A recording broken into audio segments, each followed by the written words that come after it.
क्या आपने कभी सोचा है कि नवरात्रि का पहला दिन सिर्फ उपवास और पूजा तक ही सीमित नहीं है, बल्कि ये हमारे भीतर छुपी अपार शक्ति को जागृत करने का अवसर भी है। इस दिन माँ दुर्गा के प्रथम स्वरूप माँ शैलपुत्री की पूजा की जाती है, जो दृढ़ता, साहस और अखंड विश्वास का प्रतीक है। आज के इस वीडियो में हम जानेंगे कि माँ शैलपुत्री की पूजा का क्या महत्व है, किस चीज का भोग लगाना चाहिए, किस प्रकार उनकी साधना हमारे जीवन को उन्नति की ओर ले जाती है और कैसे यह दिन हमारे भीतर छुपी दिव्यता को जागृत करता है। तो आइए माँ शैलपुत्री की महिमा को समझें और उनकी कृपा प्राप्त करें। नवरात्रि का पहला दिन माँ शैलपुत्री की पूजा अर्चना के लिए समर्पित होता है। माँ शैलपुत्री पूर्व जन्म में दक्ष प्रजापति की कन्या सती थीं, जिनका विवाह भगवान शिव से हुआ था। जब दक्ष ने शिवजी का अपमान किया, तब माता सती ने यज्ञ कुंड में स्वयं को भस्म कर लिया।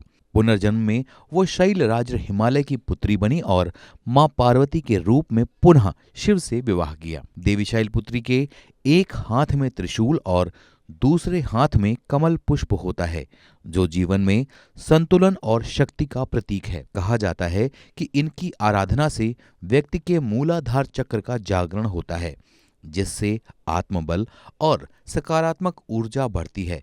माँ शैलपुत्री वृषभ पर विराजमान होती हैं। इनके दाहिने हाथ में त्रिशूल और बाएं हाथ में कमल पुष्प शोभायमान रहता है। त्रिशूल धर्म, अर्थ और मोक्ष का प्रतीक है, जबकि कमल सांसारिक जीवन में रहते हुए भी आध्यात्मिक उन्नति को दर्शाता है। नवरात्र सिर्फ व्रत और पूजा का पर्व नहीं है, बल्कि आत्मशुद्धि और उन्नति का भी समय है। माँ शैलपुत्री का संबंध मूलाधार चक्र से माना जाता है, जो हमारे भीतर संचित पूर्व जन्म के कर्मों को नियंत्रित करता है। यह चक्र हमारे शरीर की एनर्जी को जागृत कर आध्यात्मिक विकास की ओर प्रेरित करता है। योग साधक इस दिन अपनी साधना की शुरुआत इसी चक्र से करते हैं, क्योंकि यह मानव के अचेतन मन से जुड़ा हुआ है। जब यह चक्र संतुलित होता है तो व्यक्ति मानसिक, शारीरिक और आध्यात्मिक रूप से मजबूत बनता है। माँ शैलपुत्री की पूजा विधि बहुत ही सरल है। प्रातःकाल स्नान करके सफेद वस्त्र धारण करें और माता की प्रतिमा के समक्ष व्रत का संकल्प लें। माँ शैलपुत्री को सफेद पुष्प, घी का दीपक और धूप अर्पित करें। इन्हें सफेद चीजें जैसे बर्फी, खीर और रबड़ी का प्रिय भोग अर्पित कर ओम देवी शैलपुत्री नमः मंत्र का 108 बार जाप करें।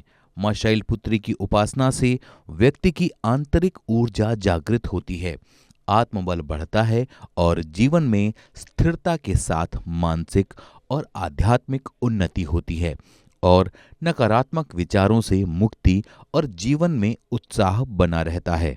नवरात्रि का यह पावन पर्व केवल भक्ति और अनुष्ठान का अवसर ही नहीं, बल्कि आत्मशुद्धि और आत्म साक्षात्कार का भी माध्यम है।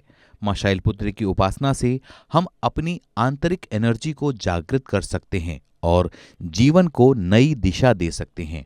तो इस नवरात्रि माँ शैलपुत्री की कृपा से अपने जीवन को शक्ति, स्थिरता और सफलता से भरें। यदि आपको यह जानकारी उपयोगी लगी हो तो इसे अपने परिवार और मित्रों के साथ साझा करें और हमारे चैनल को सब्सक्राइब करना ना भूलें, ताकि आप ऐसे ही रोचक और ज्ञानवर्धक जानकारियां आप तक सबसे पहले पहुंचें। जय माता दी।